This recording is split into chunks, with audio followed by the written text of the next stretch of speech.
Selamat pagi saudara-saudari di dalam Kristus. Renungan kita pada pagi ini adalah bab 6. Hanya satu solusi. Yohanes 3 ayat 14 sampai 16. Dan sama seperti Musa meninggikan ular di padang gurun, demikian juga Anak Manusia harus ditinggikan, supaya setiap orang yang percaya kepadanya beroleh hidup yang kekal. Karena begitu besar kasih Allah akan dunia ini, sehingga Ia telah mengaruniakan anaknya yang tunggal, supaya setiap orang yang percaya kepadanya tidak binasa, melainkan beroleh hidup yang kekal. Setelah Yesus menegur Nikodemus sebagai seorang pemimpin yang buta dan tidak beriman, Yohanes 3 ayat 10 dan 13, Yesus mulai berkata, "Dan sama seperti Musa meninggikan ular di padang gurun." Bisa kita lihat Yohanes 3 ayat 14, Yesus menyinggung nama Musa. Tentunya Nikodemus tersentak mendengar nama itu. Sebagai seorang Yahudi yang beragama, Nikodemus pasti tahu cerita tentang Musa yang meninggikan ular di padang gurun. Bagi kita yang tidak tahu kisah ini, mari kita baca di buku Bilangan pasal 21 ayat 4-9. Setelah mereka berangkat dari Gunung Hor, berjalan ke arah Laut Teberau untuk mengelilingi tanah Edom, maka bangsa itu tidak dapat lagi menahan hati di tengah jalan. Lalu mereka berkata-kata melawan Allah dan Musa, "Mengapa kamu memimpin kami keluar dari Mesir, supaya kami mati di padang gurun ini? Sebab di sini tidak ada roti dan tidak ada air, dan akan makanan hambar ini kami telah muak." Lalu Tuhan menyuruh ular-ular tedung ke antara bangsa itu yang memagut mereka, sehingga banyak dari orang Israel yang mati. Kemudian datanglah bangsa itu mendapatkan Musa dan berkata, "Kami telah berdosa, sebab kami berkata-kata melawan Tuhan dan engkau. Berdoalah kepada Tuhan supaya dijauhkannya ular-ular ini daripada kami." Lalu Musa berdoa untuk bangsa itu. Maka berfirmanlah Tuhan kepada Musa, "Buatlah ular tedung dan taruhlah itu pada sebuah tiang, maka setiap orang yang terpagut, jika ia melihatnya, akan tetap hidup."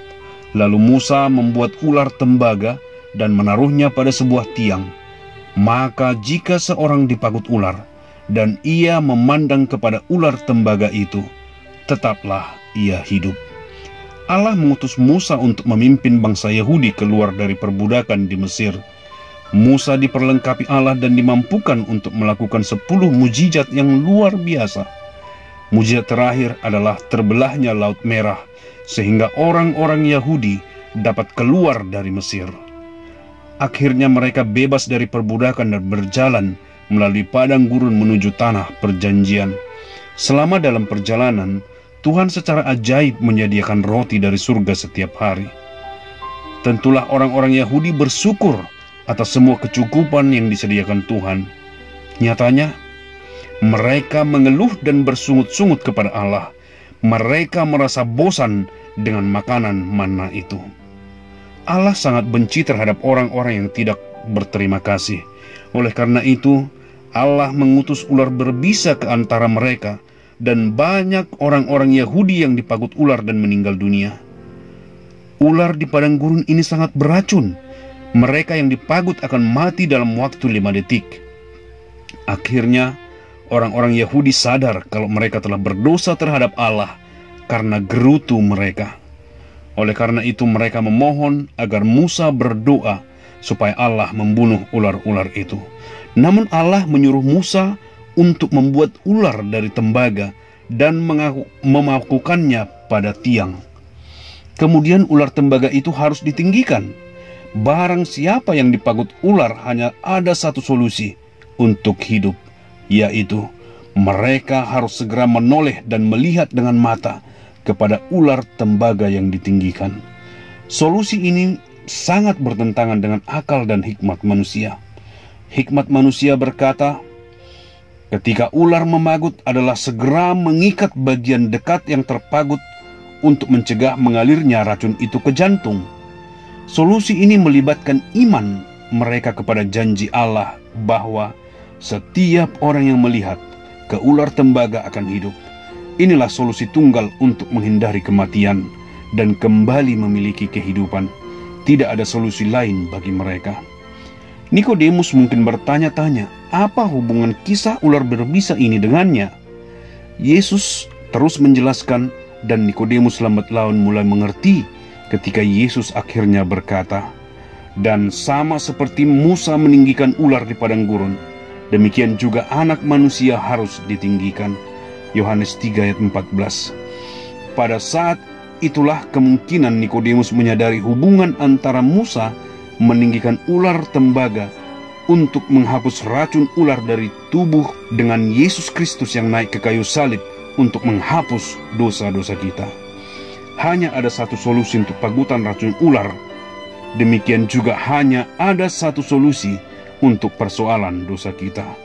Nikodemus mungkin sadar bahwa semua tindakan keagamaan yang dilakukannya tidak dapat membasuh bahkan satu dosa pun. Nikodemus yang dilahirkan sebagai seorang Yahudi juga tidak bisa menghapus satu dosa. Dengan segala ketekunan mempelajari Alkitab juga tidak bisa menghapus satu dosa. Menghadiri ibadah keagamaan juga tidak bisa menghapus satu dosa. Satu-satunya solusi untuk menghapus dosa-dosa kita adalah dengan pengorbanan Yesus di kayu salib. Tak lama setelah pertemuannya dengan Yesus, Alkitab berkata bahwa Nikodemus ada di dekat kayu salib dan melihat Yesus mati di salib. Nikodemus melihat Yesus tergantung di kayu salib. Di sanalah ia teringat akan perkataan Yesus kepadanya di malam itu. Dan sama seperti Musa meninggikan ular di padang gurun, demikian juga Anak Manusia harus ditinggikan. Terjawablah apa yang menjadi pertanyaan Nikodemus tentang bagaimana supaya ia dilahirkan kembali. Nikodemus dilahirkan kembali ketika ia melihat kepada Yesus yang tersalib di kayu salib.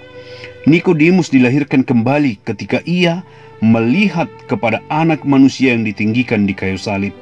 Nikodemus dilahirkan kembali ketika ia percaya bahwa Yesus adalah solusi bagi dosanya. Sama seperti ular tembaga yang ditinggikan Musa adalah solusi bagi orang Yahudi yang terpagut ular beracun. Nikodemus dilahirkan kembali ketika ia percaya bahwa Yesuslah yang menggantikannya mati untuk semua dosa-dosanya. Saya percaya bahwa saya akan melihat Nikodemus di surga, bukan karena dia seorang yang religius, tetapi karena dia percaya bahwa Yesus mati di kayu salib untuk membayar semua dosa-dosanya. Nikodemus dilahirkan kembali. Apakah Anda sudah dilahirkan kembali? Jika belum, maka Anda tidak dapat masuk ke dalam kerajaan Allah. Maukah Anda dilahirkan kembali? Seperti Nikodemus, percayalah kepada Yesus, Anak Manusia yang ditinggikan di kayu salib, maka Anda akan beroleh kerajaan Allah dan hidup yang kekal. Hanya itu solusinya. Tidak ada yang perlu Anda lakukan untuk dilahirkan kembali kecuali percaya. Hanya percaya. Begitu sederhananya keselamatan yang disediakan Allah bagi kita. Apakah ada cara lain supaya Anda dapat masuk ke surga? Tidak. Hanya ada satu solusi untuk pagutan racun ular. Demikian juga hanya ada satu solusi untuk persoalan dosa kita. Terima kasih saudara-saudari telah mendengarkan. Sampai bertemu esok hari. Tuhan memberkati.